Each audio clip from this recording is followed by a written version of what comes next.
Bonjour, bonjour et bienvenue dans ces minutes mindset. Je suis Christine Brugnon-Ferrière, je suis coach et thérapeute. J'accompagne les femmes ambitieuses à oser se fixer de nouveaux challenges et à atteindre les objectifs qu'elles se sont fixés tout en accroissant leur niveau de bien-être et d'épanouissement. Aujourd'hui, je partage des outils qui permettent de retrouver sérénité, pensée positive et clarté d'esprit, se sentir sereine pour être soi, retrouver un souffle, faire grandir ses projets en recréant le succès sans se laisser envahir par le stress ou les émotions désagréables. Alors aujourd'hui, j'avais envie de vous parler du syndrome de l'objet brillant. Est-ce que vous savez ce que c'est ? Ce syndrome de l'objet brillant, c'est la première cause de dispersion et de perte d'objectifs des entrepreneurs. Alors par quoi ça se traduit ? C'est vraiment la quête de la nouveauté, de la nouvelle tendance, la nouvelle stratégie à mettre en place, le nouveau truc qui va nous permettre de nous sentir plus légitimes, de développer notre business, d'asseoir notre notoriété, de nous démarquer. Vous savez, c'est un petit peu quand on attend, pour certains, la sortie du nouvel iPhone. On est super excité à l'idée de trouver cet objet qu'on adore. On l'attend, on sait qu'il va y avoir plein de nouvelles fonctionnalités, ça va être top. Et puis quand on le reçoit, on est hyper impatiente de le découvrir, on est contente, on est même surexcité. Et puis au bout de quelques temps, toute cette excitation, elle est retombée. Et on laisse l'objet un petit peu de côté. En fait, on lui trouve beaucoup moins d'attrait. Ce syndrome de l'objet brillant est reposé essentiellement sur la comparaison. On va aller se comparer à tous ces entrepreneurs que l'on voit faire telle chose ou telle autre.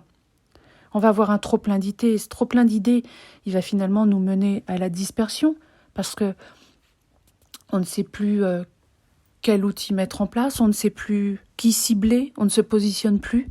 Ça mène aussi à la procrastination parce que finalement, toutes ces idées, qu'est-ce qu'on en fait ? Par où on commence ? On ne sait plus, alors on ne commence pas.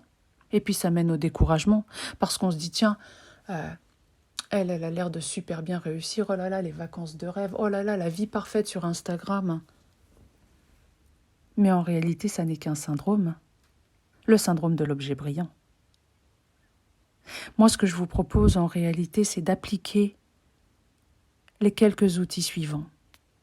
La bienveillance, l'écoute, la tolérance, l'organisation bien sûr et la persévérance.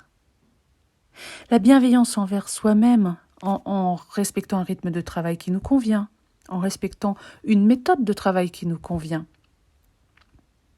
en s'autorisant à être aligné avec ce que l'on souhaite mettre en place et qui l'on souhaite être. Ensuite, l'écoute envers soi-même, bien sûr, mais aussi envers son corps. Écouter son corps pour avoir une belle énergie au quotidien. La tolérance, c'est-à-dire accepter vraiment qui je suis. C'est une chance de vivre cette vie d'entrepreneur. On avance peut-être moins vite, ça prend peut-être du temps de démarrer, et alors ?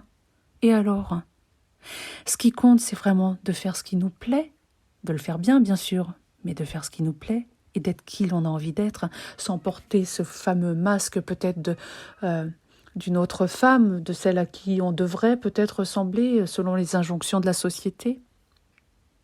Et puis l'organisation, parce que finalement, l'organisation, elle est quand même à la base du travail. Vous devez être organisé au quotidien, mais organisé aussi mensuellement, mettre une stratégie en place de façon à avancer dans votre entreprise. Et puis bien sûr, persévérer.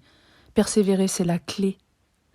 Posez les actions et persévérer, même si vous êtes découragé, même si vous ne voyez pas les résultats tout de suite.